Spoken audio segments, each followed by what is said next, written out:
नमस्कार दोस्तों, मेरा नाम है राहुल और आप देख रहे हैं object oriented programming in PHP. और दोस्तों चल रही है ये हमारी सीरीज़ चल रही है कोऑर्डिनेटर मिनी प्रोजेक्ट की। और हमारे आज के इस वीडियो में हम लोग क्या करेंगे, हम लोग फॉर्म वैलिडेशन लगाएंगे अपने इस एडिट वाले फॉर्म पे। और दूसरा उसको स्टोर कर देंगे डाटाबेस में, जो हमने मॉडल का फंक्शन बनाया था पिछले वीडियो में अपडेट आर्टिकल का, इसके थ्रू। तो हमें फॉर्म वैलिडेशन लगानी है। तो फॉर्म वैलिडेशन की जब हम लोग यहाँ पे बात कर रहे हैं तो बेसिकली जो वैलिडेशन लगनी है, जो हमारे रूल्स लगने हैं वो लगने हैं same to same add article वाले। क्योंकि फॉर्म सेम है, हम लोगों ने फॉर्म कॉपी किया था, उसके फील्ड सेम है, आर्टिकल का टाइटल है, आर्टिकल की बॉडी है, दो ही फील्ड्स हैं। ठीक है। तो जो हमारे रूल्स होंगे वो भी सेम होंगे। क्योंकि ऐसा तो हो नहीं सकता कि जब हम आर्टिकल ऐड करने के लिए बोल रहे हैं यूज़र को, उसको हमने कहा कि आपको सिर्फ अल्फ़ाबेट्स ऐड करने हैं, लेकिन जब वो एडिट करे ऐड करने के बाद तो वो अल्फ़ाबेट्स के अलावा कुछ और डाल पाए। ऐसा नहीं हो सकता। जो फील्ड रिक्वायर्ड है वो रिक्वायर्ड रहेंगे।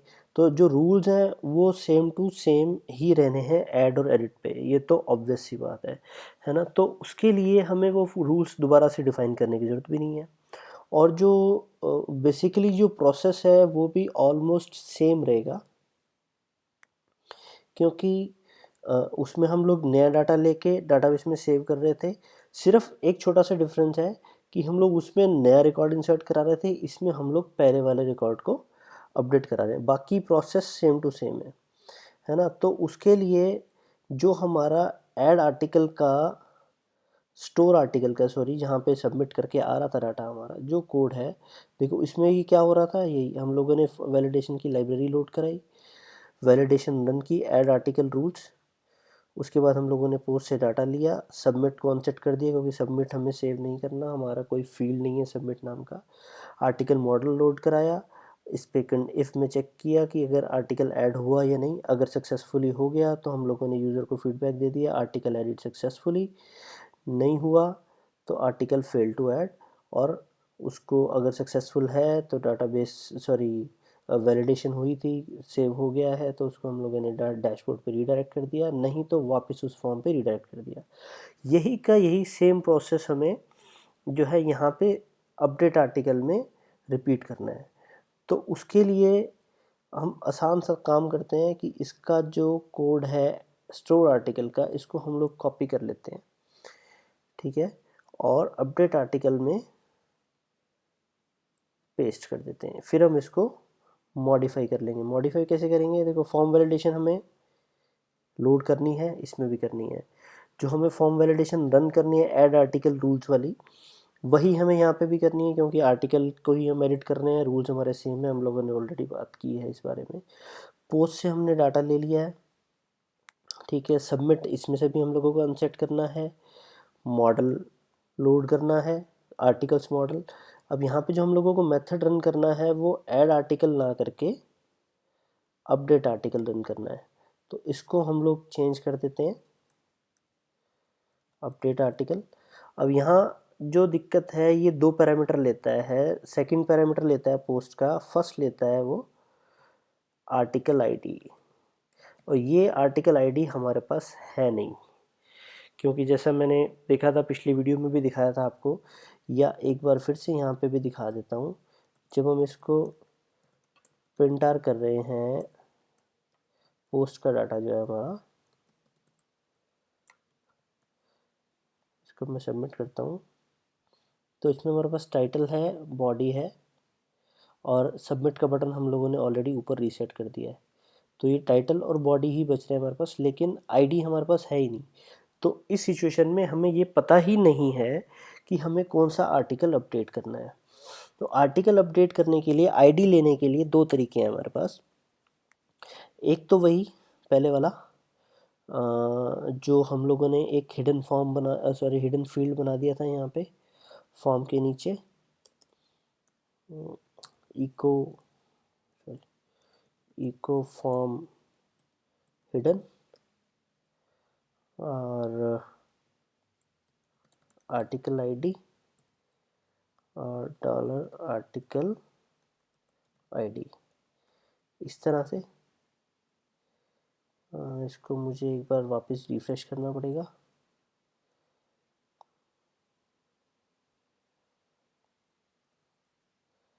एडिट, सबमिट, और यहाँ पे आर्टिकल आईडी हमारे पास आ गई। एक तो ये तरीका है, लेकिन इस तरीके में क्या है कि हमें यहाँ पे आर्टिकल आईडी निकालनी पड़ेगी इसमें से।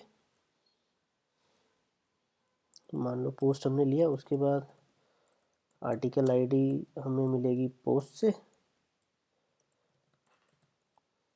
हाँ, और इसके बाद हमें यहाँ पे फिर उसको अनसेट कराना पड़ेगा, क्योंकि आईडी हमें अपडेट नहीं करनी है ना। आईडी तो हमारी जो डाटाबेस में है वो वही रहेगी, हम लोगों ने सिर्फ रेफरेंस के लिए रखी है, उसको हम लोगों को दोबारा अपडेट करा के कोई मतलब नहीं बनता। ठीक है। और आर्टिकल आईडी नाम का कोई फील्ड भी नहीं है वैसे हमारे डाटाबेस में, वहाँ पे आईडी के नाम से है। तो ये हमें यहाँ पे अनसेट कराना पड़ेगा।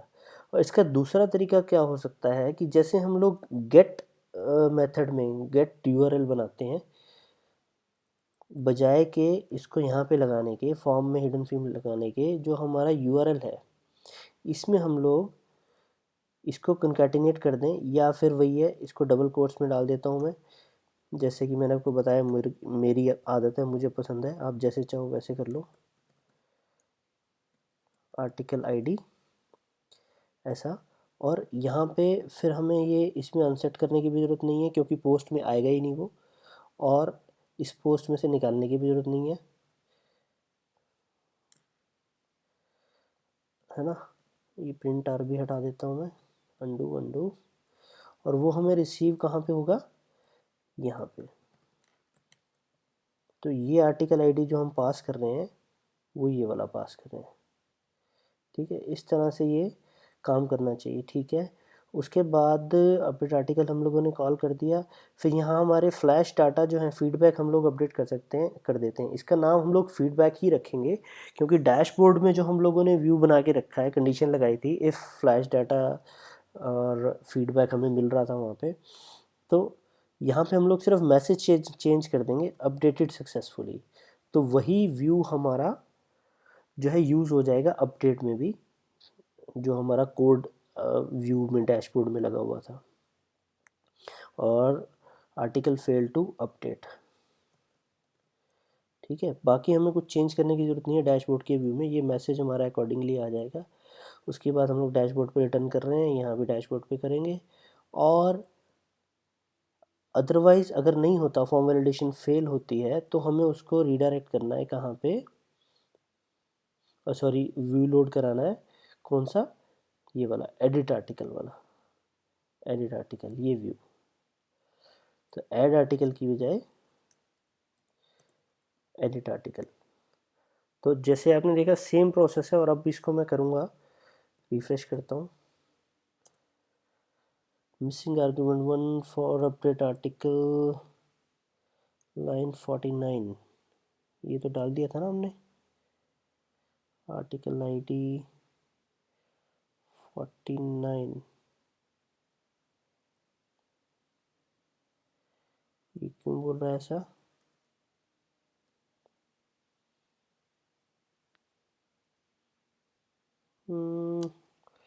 रिफ्रेश करना पड़ेगा क्या। Edit article, submit, article ID, ये है तो सही, और आर्टिकल आईडी यहाँ पे नहीं आ रहा। तो क्या फ़र्क है, देखिए यहाँ पे शायद जो हम लोगों ने फाइंड आर्टिकल किया, इसमें हम लोगों ने आईडी फैच नहीं की क्या। आईडी तो की है, हाँ आईडी की है। यहाँ पे हमें आर्टिकल आईडी मिल रही है क्या।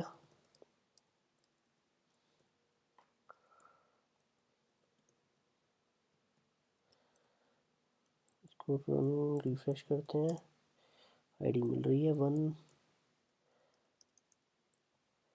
हम लोगों ने वैलिडेशन लोड कराया, रन कराया, पोस्ट कराया, पोस्ट हम लोगों ने निकाला, सबमिट को अनसेट किया।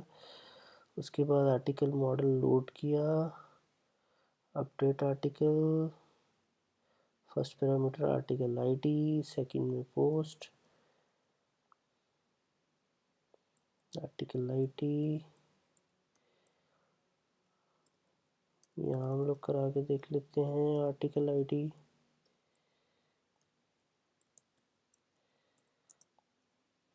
अनडिफाइंड वेरिएबल, यहाँ तक हम लोग नहीं पहुँच रहे हैं, तो हम लोग ट्रैक कैसे करेंगे इशू कहाँ पे है। यहाँ हमें मिल रही है, हम लोगों ने ले लिया है undefined variable article ID article model में लाइन नंबर 35।